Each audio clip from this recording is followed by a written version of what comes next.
Hola les Zamzam, salut à tous et salut à toi qui viens pour la première fois peut-être sur cette chaîne. Alors, si tu regardes cette vidéo, il y a de fortes chances que quelque part l'Esprit du Christ te travaille. Ou alors tu peux venir juste par curiosité voir cette vidéo.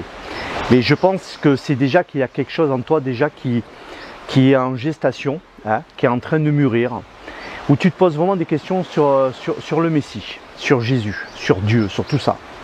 Alors, les propos de cette vidéo, ce n'est pas de te convaincre avec des arguments, à donner on va dire, une étude approfondie sur pourquoi le Messie, pourquoi Jésus il est fils de Dieu, pourquoi en même temps il est Dieu et il est homme, pourquoi le sacrifice, pourquoi le péché. Et tu trouveras, c'est pas mes propos déjà parce que c'est pas trop mon domaine dans lequel cette chaîne elle n'est pas là pour ça, hein, ça. Tu trouveras largement sur le net si tu tapes Jésus-Christ, pourquoi le Messie, pourquoi le sacrifice par de la croix. Ben, tu trouveras de nombreuses études dans lesquelles tu pourras te pencher pour mieux comprendre pourquoi il y a eu un sacrifice. Voilà.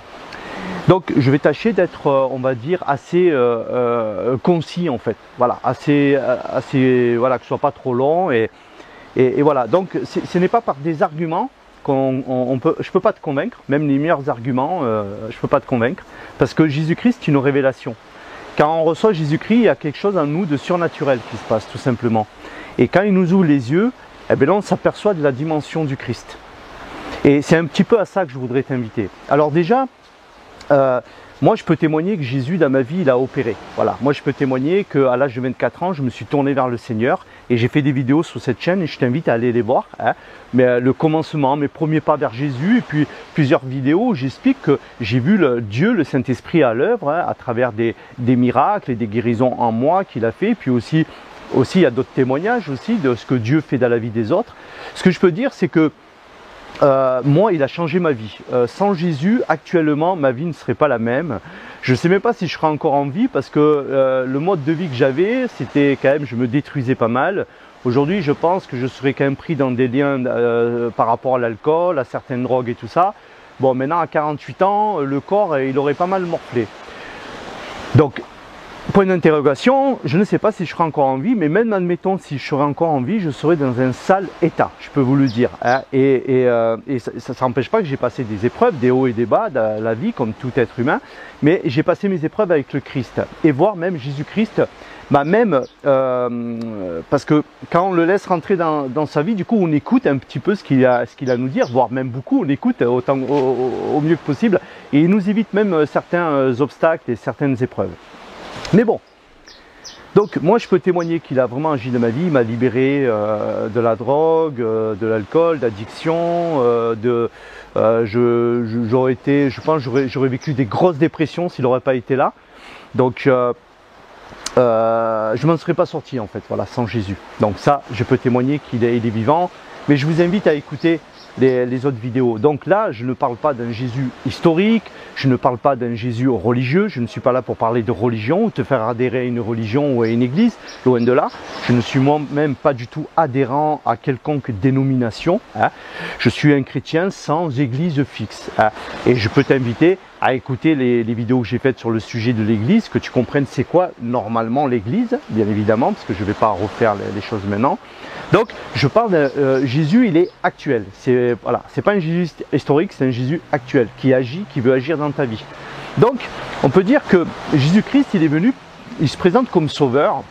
Alors, s'il se présente comme sauveur, c'est parce qu'il y a quelque chose à sauver, bien évidemment. Sinon, sauver de quoi? Voilà, s'il est là pour le pardon de nos péchés, c'est qu'en effet, ben, il y a quelque chose, il y a une rupture qui s'est passée, il y a un péché. Et nous voyons cette humanité, nous voyons les fruits du péché, c'est-à-dire le péché veut dire manquer la cible, hein. C'est juste la rupture avec Dieu et manquer la cible. Et après tout le reste, les guerres, ce que nous faisons, le mal, ce sont des conséquences du péché, tout simplement. Donc Jésus il est venu pour nous pardonner ses péchés, c'est-à-dire nous recentrer sur lui. Et après, il fait à nous un travail de sanctification, on appelle, c'est-à-dire il t'aide à t'enlever tout ce qui empoisonne ta vie en fait. Et Jésus-Christ sur la croix, il est venu pour sauver nos âmes. Donc l'œuvre de la croix, je n'aurai pas le temps, vous imaginez, de vous expliquer cette œuvre, qui est une œuvre incroyable, voilà. Mais mais il est venu pour nous sauver, sauver nos âmes d'une perdition éternelle, parce qu'après la mort, apparemment, il y a un enjeu, hein, il y a la vie éternelle avec Dieu, mais il y a aussi la mort, une perdition. Il y a aussi, c'est pas si évident que ça que, comme on dit, on ira tous au paradis. Alors quand les gens ils chantent, on ira tous au paradis, c'est marrant que quand on leur dit, est-ce que vous voulez au moins connaître l'auteur du paradis? Est-ce que vous voulez au moins là déjà sur terre? Je sais pas moi, lui donner la gloire, le remercier, l'apprendre à connaître. Il y en a beaucoup qui disent, ah mais ça je m'en fous, moi je vais faire ma vie. Puis de l'autre côté, par contre, je veux bien aller au paradis. Vous voyez, c'est un peu paradoxal. L'homme, il est un petit peu aussi schizophrène. Donc en fait, il est venu nous sauver apparemment de cette mort. Hein. Il y a une mort éternelle qui nous attend. Il y a quand même quelque chose, hein, nos âmes sont en jeu. Jésus, il dit, à quoi sert à un homme de gagner le monde s'il perd son âme? Donc nous voyons que l'homme déjà sur terre, donc Jésus est venu sauver nos âmes, il est venu aussi guérir nos blessures et nos meurtrissures. Donc sur terre déjà là il nous guérit, il peut déjà guérir les maladies que tu as, parce que nous voyons de nombreuses guérisons sur cette planète. Mais on voit vraiment en effet que l'homme, il y a une rupture, il y a un péché. Jésus-Christ, il dit, je suis venu réconcilier le ciel et la terre. Donc réconcilier, ça veut dire qu'il y a une rupture. On ne réconcilie pas ce qui est encore concilié. Et on pourrait dire, oui, mais à quoi bon? Mais regardez l'histoire du monde, regardez même toutes les religions. Toutes les religions cherchent Dieu à travers le pardon de Dieu, l'approbation des divinités, à travers des sacrifices, des offrandes. Alors des fois, ça va même jusqu'à des sacrifices humains carrément. Et donc on voit que cette planète produit quand même les fruits du péché, les fruits de la rupture. Nous le voyons, nous voyons comme ça se passe. Donc on ne peut pas dire qu'il n'y a pas de péché, on ne peut pas dire qu'il n'y a pas de rupture. Et c'est là où Jésus-Christ est venu. Alors bien sûr, quand Dieu est venu s'incarner en Jésus, puisque Jésus il est pleinement homme, et vous imaginez que, je me répète, je ne pourrais pas expliquer toute cette dimension sur cette vidéo, en une seule vidéo, et il est pleinement divin. Hein. C'est lui qui dit « Je suis pleinement divin ». C'est-à-dire que celui qui me voit Dieu en fait. Il y a quelque chose de messianique dans Jésus que vous ne trouvez nulle part ailleurs. Jésus, il se qualifie, il est l'alpha, l'oméga. Il est la vie. Il dit « Je suis le chemin, la vérité et la vie. Je suis la porte ». Vous voyez? Alors que dans toutes les religions, et, par exemple, si vous prenez Bouddha ou prenez Mahomet, pour ne citer que les gros, ils ne disent pas « je suis la lumière », ils ne disent pas « je suis la résurrection ». Alors Jésus, il dit « je suis la vérité, le chemin, la vie, la porte, la résurrection. Nul n'arrive au Père à la source qu'en passant par moi », c'est-à-dire la lumière. Tout le monde passera par cette lumière. Vous voyez, il dit qu'avant que le monde soit, moi j'étais. J'ai créé le monde a été créé par moi et pour moi. Il y a vraiment des attributs complètement différents dans le Messie. Mais bon, Jésus, c'est une révélation. Il veut se révéler à toi. Alors Dieu savait qu'en s'incarnant dans un homme, quelque part il allait prendre cher. Il savait que l'état du péché demandait un sacrifice. D'ailleurs, les hommes ne font que sacrifier, que tuer. Il s'est dit, si moi je viens, qu'est-ce qu'ils vont faire? Quelque part, il va donner sa vie, non que lui il prend plaisir à se sacrifier, c'est pas que c'est dit chouette, je vais aller sur terre et puis on va mal me traiter, on va me fouetter avec un fouet. À l'époque, en plus, les fouets, ça vous arrachait des lambeaux de peau, on va m'insulter, on va m'injurier, je vais me régaler et en plus je vais terminer sur une croix. Non, mais il savait et c'est pour ça que Jésus, avant son sacrifice, il a saigné des grumeaux de sang, de l'angoisse qui lui prenait, en fait, la peur.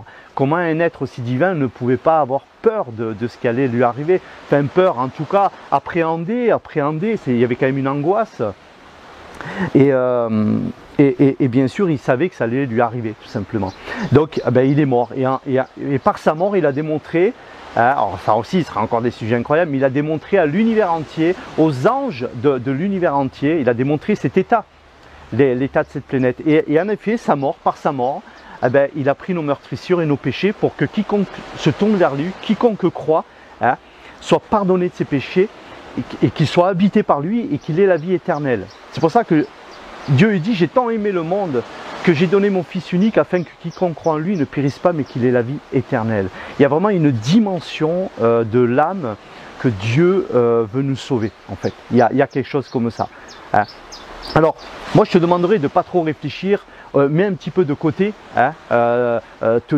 tous les préjugés, tout ça, tout ce que tu as pu apprendre. Et juste maintenant, moi je t'invite à te tourner vers lui. Juste tourne-toi vers lui. Je ne pourrais pas te convaincre avec des arguments. Tu vois, j'essaye un peu de t'expliquer, mais la vidéo, elle sera vraiment incomplète. Elle sera incomplète. Voilà. Mais il y a vraiment une œuvre particulière en Jésus-Christ. Il est vraiment unique. et son esprit vit. Alors, dans la Bible, on voit dans les évangiles, et si tu n'as pas des évangiles, je t'invite à te procurer un évangile, un Nouveau Testament, hein, au moins un Nouveau Testament. Lis au moins les évangiles. Hein, ça, tu sais que ça pourrait sauver ta vie, hein, ça pourrait même apporter des miracles dans ta vie de lire les évangiles, je tiens quand même à te le dire, quoi. Voilà, tu lis les évangiles et tu vois un petit peu Jésus, qu'est-ce que c'est que Jésus. Alors, quand dans la Bible on demande aux apôtres, aux premiers chrétiens, mais que devons-nous faire pour recevoir ce Christ? Eh bien, on leur dit tout simplement, croyez au message, comme là je suis en train de vous envoyer, croyez au message, repentez-vous. Alors le repentir, je le précise, n'est pas la culpabilité, le repentir ce n'est pas se mortiférer, je ne sais pas si on dit ça comme ça, ou se fouetter, ou se faire pénitence, vous voyez, c'est pas ça le repentir, hein, parce que ça c'est l'accusation, on s'accuse, ah je suis un être mauvais, je suis un pécheur, je suis qu'un pécheur, non c'est pas ça. Le repentir en fait c'est le changement de mentalité, le changement de comportement. Bien sûr c'est se tourner vers Dieu et lui dire voilà Dieu vraiment pardonne-moi parce que tu vois, moi c'est ce que j'ai fait, j'ai dit pardonne-moi, je me suis détruit, j'ai détruit mon corps avec des substances illicites, j'ai fait du mal à mes parents, j'ai fait du mal à mon entourage et puis au fur et à mesure j'ai demandé pardon aux gens. Je suis vraiment désolé, moi j'avais demandé pardon à mes parents. Ça nous avait fait pleurer parce que j'avais dit je suis désolé, vraiment j'ai demandé pardon. Donc ça c'était l'œuvre, c'est ça l'œuvre de la repentance, c'est un pardon, quelque chose qui soigne. Jésus il dit les fruits dignes de la repentance, c'est-à-dire du changement. Le repentir c'est changer de mentalité. Donc c'est ça, crois, change de mentalité, repens-toi. Hein, reçois le baptême, reçois le baptême dans le nom de Jésus-Christ. Baptême ça veut dire baptiser, baptiso, plonger, surmerger dans l'eau. Mais en étant adulte et conscient, c'est pas le baptême des bébés en qui on asperge de l'eau. C'est pas ce que Jésus explique en tout cas dans l'évangile. Et pour le pardon de tes péchés, et tu recevras le don du Saint-Esprit. Et quand ce Saint-Esprit va venir en toi, ça va complètement changer ta vie. Alors tu le verras peut-être pas sur le moment, c'est peut-être pas de suite. Peut-être pas, je dis, parce qu'il y en a pour qui c'est de suite, c'est différent pour chacun. Mais ce Saint-Esprit va opérer en toi un changement. Il va commencer à te délivrer, à te donner la paix. Tu vas d'un seul coup avoir une paix que tu n'as jamais eue dans ta vie. Tu vas commencer à comprendre les choses, la dimension du Christ. Et bien sûr, après, il va t'amener petit à petit à le connaître. C'est ça le don gratuit de Dieu. Et tout ça, c'est par amour et par grâce. Ce n'est pas par tes mérites, c'est pas parce que tu dis moi je suis quelqu'un de bien, je vais le faire. Non, non, tu peux arriver tel que tu es. Tu peux te dire, en fait, l'évangile c'est pour toi. Qui que tu sois, quoi que tu aies fait, d'où que tu viennes, qu'importe qui que tu sois, voilà, c'est pour toi l'évangile. C'est ça l'œuvre de la croix.